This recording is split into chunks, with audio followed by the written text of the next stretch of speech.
안녕하세요, 창기올림입니다. 오늘은 1층에 편의점이 있고 현재 정비구역 후보지 선정이 된 구역 내에 있는 아주 메리트 있는 물건을 소개해드리겠습니다.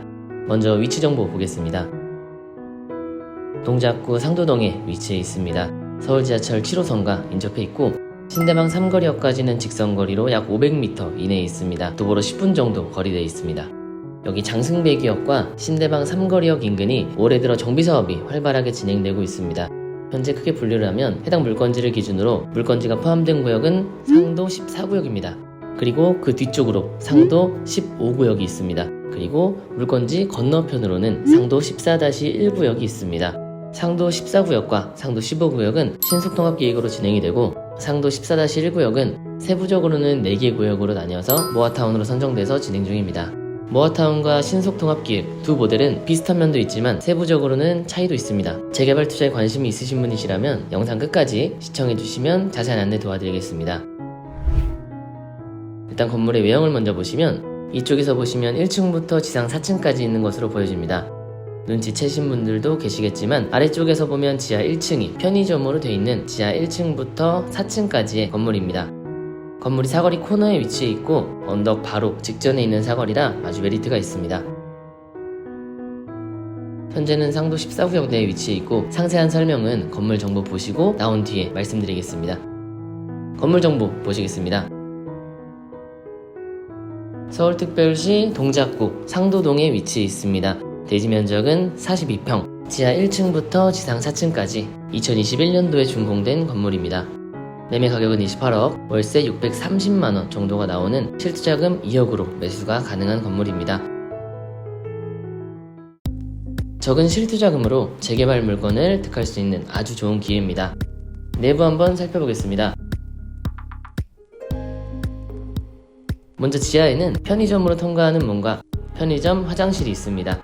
보통 반지하가 원룸이나 주택으로 되어 있는 경우는 약간 관리에 어려움이 있는데 반면 해당 건물은 지하가 상가로 되어 있어서 관리 측면에서도 아주 용이합니다.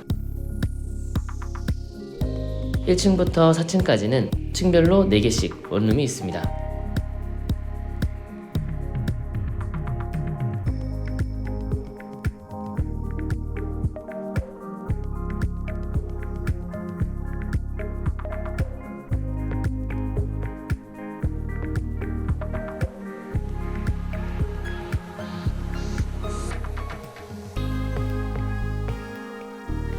이제 옥상으로 올라왔습니다.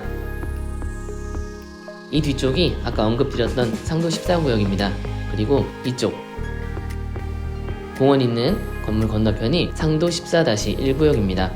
건물 아래로 내려가서 상도 14구역과 상도 14-1구역에 대해서 간단히 설명드리도록 하고 제가 언급을 안 했는데 여기에는 통신 3사 중계기가 있습니다. 1년에 약 830만원 정도가 나오고 있고 한 달로 따지면 63만원가량 됩니다. 저것도 설치 비용이나 초기 비용이 많이 들어가다 보니까 한번 설치를 하면 웬만해서는 10년 이상 가는 경우가 대부분이라고 합니다. 그래서 계약 기간이 2년인데 보통 2년마다 임대료를 인상해 준다고 합니다.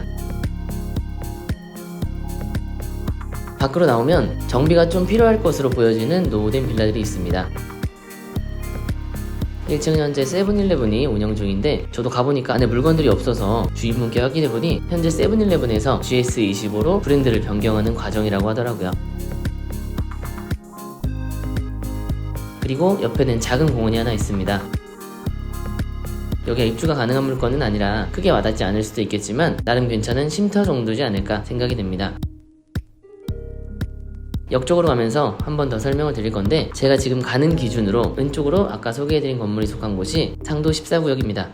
아까 한번 언급은 드렸지만 14-1구역은 4개의 구역이 합쳐진 모아타운이고 14구역은 신속통합계획으로 진행되고 있습니다. 그동안 정비사업은 규제도 많고 절차도 너무 복잡하고 오래 걸리는 탓에 너무 노후화돼서 재개발이 시급한 지역인데도 절차를 진행하느라 중단되거나 기간이 너무 오래 소요되는 일들이 아주 많이 발생했었습니다. 신속통합기획과 모아타운은 서울시에서 이런 불편한 문제점을 고치고 신속하게 정비사업을 추진해서 시민들의 주거 편의를 도모하고자 하는 서울형 정비사업 모델입니다. 신속통합계획이라는 것이 사업계획 단계에서 서울시와 협의하여 공공성과 사업성을 고려한 가이드라인을 제시하고 신속한 정비사업을 추진하는 공공지원계획입니다.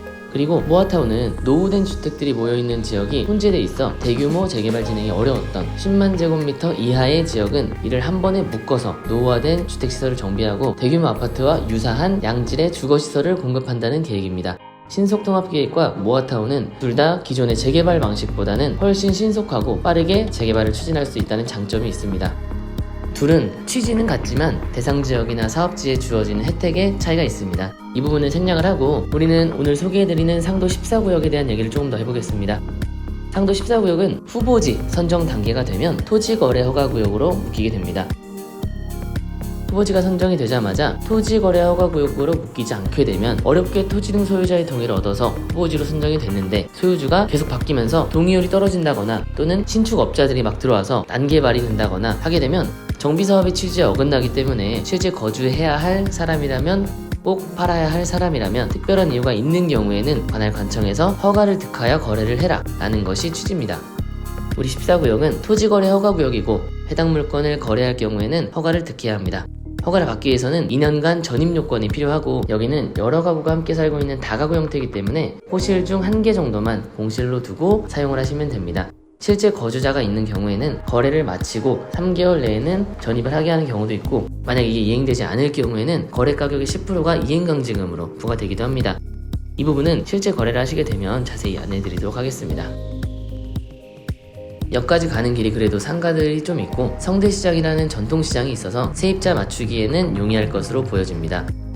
해당 건물은 지하 1층 포함 총 2개 층이 상가, 3개 층은 주택으로 허가를 받았기 때문에 상가 1개, 아파트 1개 정도 입주권을 부여받을 수 있는 정도의 권리는 될 것으로 보여집니다.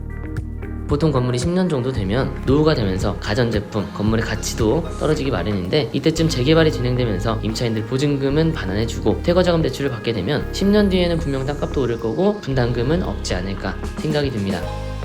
오늘은 실투자금 2억 안 되는 돈으로 정비구역 물건지를 취득해서 월세까지 넉넉하게 받아보다가 나중에 상가와 아파트를 받아볼 수 있는 건물을 소개해드렸습니다. 대로변까지 가시는 길 주변 잘 살펴보시고 궁금하신 사항은 연락 주시면 상세히 안내 도와드리겠습니다. 감사합니다.